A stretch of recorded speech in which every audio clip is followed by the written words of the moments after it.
வழங்கிய சிறப்பு விருந்தினர்களுக்கும், நடுவர் அவர்களுக்கும், சக பேச்சாளர்களுக்கும், சமூக ஊடகம் மூலம் இந்த நிகழ்ச்சியை பற்றி தெரிந்து டிக்கெட் வாங்கி வந்த உங்கள் அனைவருக்கும் சரிதானுங்க. வாட்ஸ்அப், ஃபேஸ்புக் மாதிரி வலைத்தளங்கள் இல்லைன்னா இந்த இவெண்ட் பற்றி நம்மளை எத்தனை பேருக்கு தெரிஞ்சிருக்கோம் சொல்லுங்க.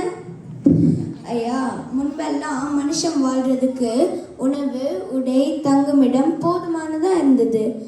ஆனால் இப்போ மனுஷன் வாழ்றதுக்கு சோஷியல் மீடியாவையும் வைஃபையும் சேர்த்துட்டாங்க நடுவர் அவர்களே. இன்னைக்கு லஞ்ச் என்ன சாப்பிடலாம்? இந்தியனா, சைனீஸா, மெக்சிகனா?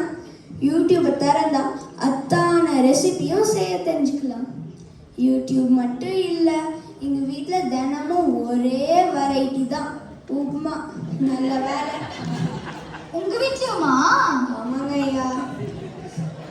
மறைந்து அழிந்து போன பாட்டி செய்யும் பலகாரம், கை வைத்தியம் எல்லாமும் இப்போ இல்லை எந்த காலத்து பிள்ளைங்க தெரிஞ்சுக்க முடியுது. நமக்கு தேவையில்லாத பொருளாக இருக்கலாம், ஆனால் மற்றவங்களுக்கு பயன்படுற விதத்தில் நம்ம மார்க்கெட் பிளேஸில் ரீசேல் பண்ணலாம். இப்படி செய்யும்போது நம்மளோட சுற்றுச்சூழல் கூட பாதுகாக்கப்படுது. இது சௌகரியம் இல்லையா? அவசர கால உதவிகள் கூட உடனுக்குடன் நடக்குது. உதாரணத்துக்கு சென்னை ஃப்ளட்டில் பாதிக்கப்பட்டவங்களை விட உதவியாளர்களோட எண்ணிக்கை தான் அதிகம்.